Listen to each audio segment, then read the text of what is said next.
Assalamualaikum warahmatullahi wabarakatuh. Perkenalkan, nama saya Dilfam Aldisha Irfani dengan nomor 236151005 PPI 4A. Di sini saya akan membuat video singkat tentang disinformasi dan hoax, bahayanya di era digital. Pesatnya perkembangan teknologi informasi komunikasi saat ini, selain memberikan dampak yang positif, juga memberikan dampak yang negatif di masyarakat. Penyampaian informasi yang begitu cepat memungkinkan setiap orang dengan mudah memproduksi dan mengkonsumsi informasi melalui berbagai perangkat media sosial. Teknologi seperti Facebook, Twitter, ataupun pesan telepon genggam seperti WhatsApp menjadikan penyebaran informasi dapat dilakukan dengan instan. Persoalannya, kecepatan ini menjadikan pengguna kerap lupa mengecek kebenaran informasi yang disebarkan. Oleh karenanya, selain informasi yang berguna, media sosial juga menjadi ruang tersebarnya informasi palsu. Yang pertama, di era digital, informasi itu menyebar secara cepat, tapi tidak semua yang kita baca atau lihat itu benar. Di informasi dan hoax, kini jadi ancaman nyata. Mari kita bahas bersama apa itu disinformasi dan hoax. Yang pertama, disinformasi. Disinformasi yaitu informasi yang salah dan sengaja disebarkan untuk menyesatkan atau memanipulasi. Sedangkan hoax itu merupakan informasi palsu yang biasanya menyamar seperti fakta, seringkali menyebar di media sosial atau grup WhatsApp.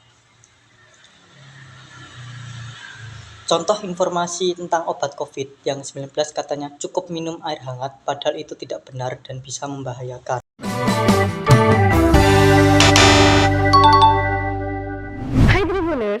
Mencegah memang lebih baik daripada mengobati. Belakangan ini virus corona masih hangat diperbincangkan. Masyarakat diimbau untuk selalu waspada terhadap virus tersebut dan melakukan berbagai cara untuk mencegah virus itu. Beredar kabar di media sosial bahwa meminum air hangat dapat mencegah virus corona. Kira-kira gimana ya informasinya? Yuk kita cek kebenarannya.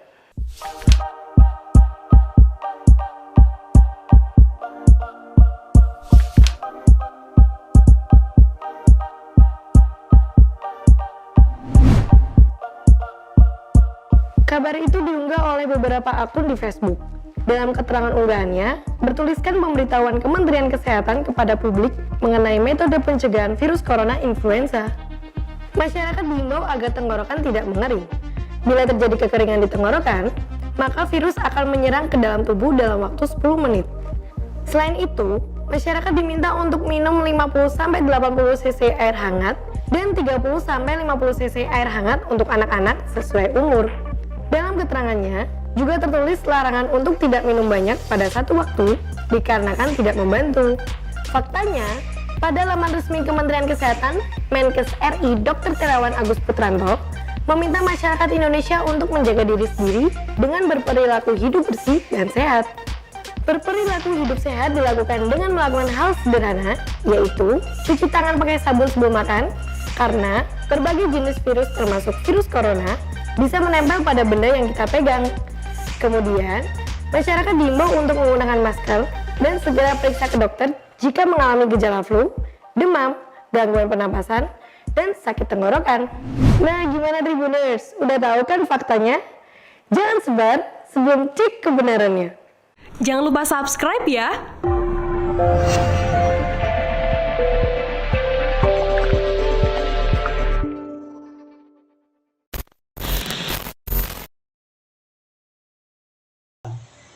Lalu yang kedua ada hoax. Hoax itu memiliki berbagai bentuk. Berikut beberapa jenis hoax yang sering muncul. Yang pertama yaitu hoax politik, yaitu untuk menjatuhkan lawan politik. Hoax kesehatan yaitu seperti obat palsu, vaksin palsu. Lalu ada hoax agama yaitu memecah belah umat. Lalu ada hoax bencana yaitu berita bohong saat ada krisis. Lalu ada hoax ekonomi yaitu kabar bohong soal harga pasar dan lain-lain.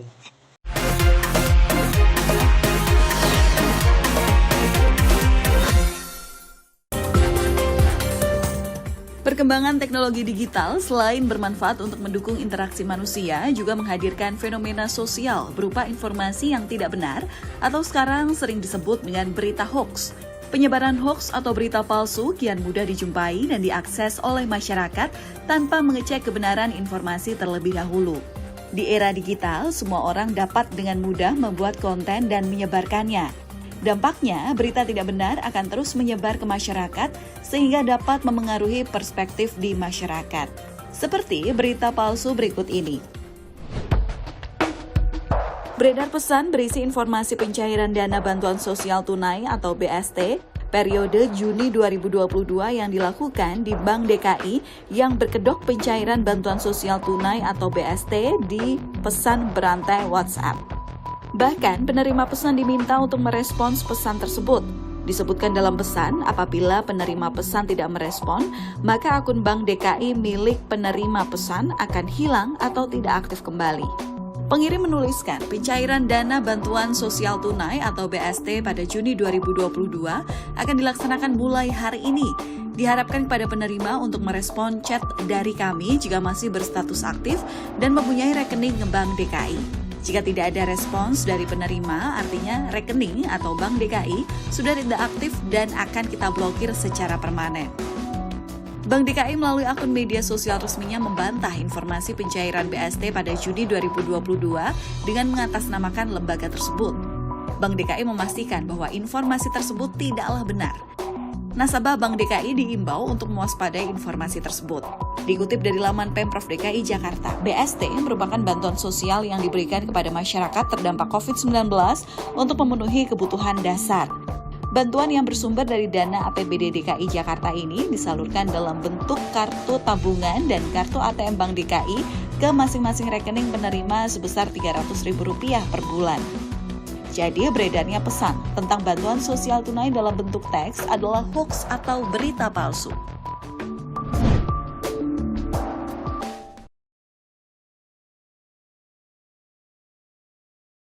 Oke, itu tadi merupakan contoh hoax tentang berita bantuan sosial. Jangan anggap remeh, disinformasi bisa membawa dampak serius seperti panik massal, perpecahan masyarakat, menyebabkan kematian. Contohnya yaitu seperti hoax soal vaksin, yaitu menurunnya kepercayaan pada media. Contoh kasus nyata yaitu orang yang tidak mau divaksin karena hoax di grup WhatsApp.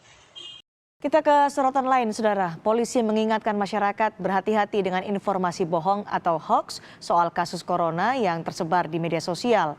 Kepala Biro Penerangan Masyarakat Mabes Polri, Brigjen Argo Yuwono, meminta masyarakat kembali memeriksa informasi yang diterima soal corona dan tidak langsung membagikan informasi yang belum jelas kebenarannya.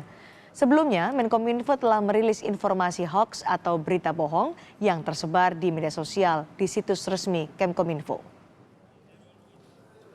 Banyak hoax soal corona dan ini berpotensi menimbulkan kepanikan di masyarakat dan tindakan polisi seperti ya tentunya kan masyarakat mengecek kepada instansi yang terkait, artinya yang paham ya, yang mengetahui gitu ya, artinya di dinas kesehatan bisa ya, di puskesmas bisa, ke rumah sakit Bayangkara pun bisa ya, untuk menanyakan apa penyebabnya, tanda-tandanya, gejala-gejalanya apa, semuanya bisa kita komunikasikan semua.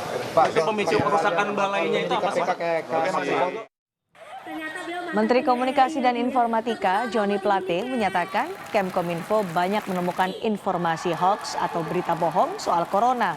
Menkominfo menyatakan kasus corona adalah peristiwa medis, tapi banyak berita bohong soal corona dan mengaitkannya dengan hal lain seperti politik.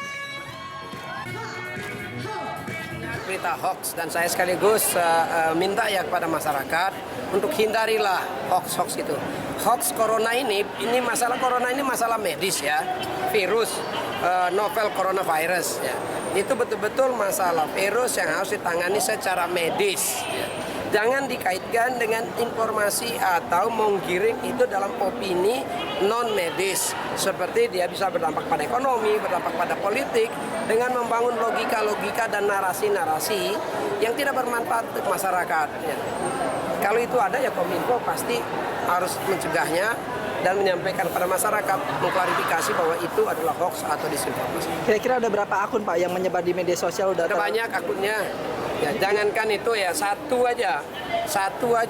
Kalau disebarkan beramai-ramai dia menjadi jutaan. Apalagi kalau banyak. Itu jangan sampai. Tolong deh.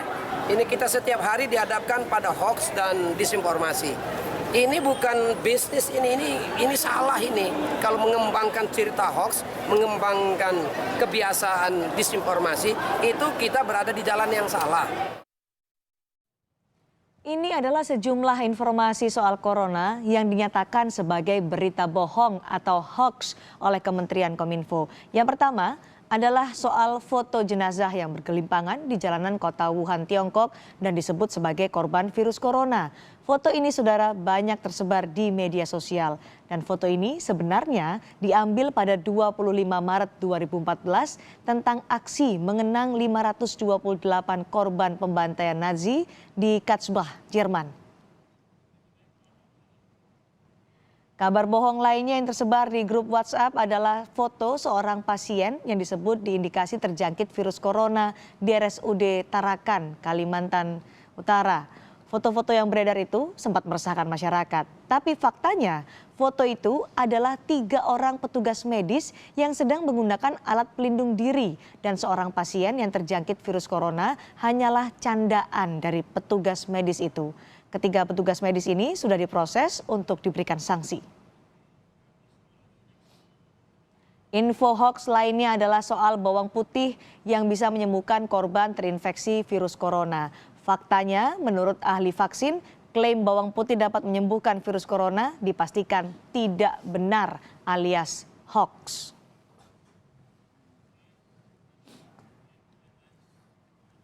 Lalu bagaimana caranya agar kita tidak jadi korban hoax? Yaitu yang pertama, cek sumbernya. Apakah dari situs terpercaya? Apakah dia ada nama penulisnya? Lalu lihat tanggalnya. Jangan sampai berita lama disebar lagi dan bikin panik. Lalu cross check ke media lain. Apakah media lain juga memberitakan hal yang sama? Lalu gunakan situs cek fakta. Misalnya turnbackhoax.id, cekfakta.com, dan Mavlindo. Ingat, jangan langsung share sebelum share thinking.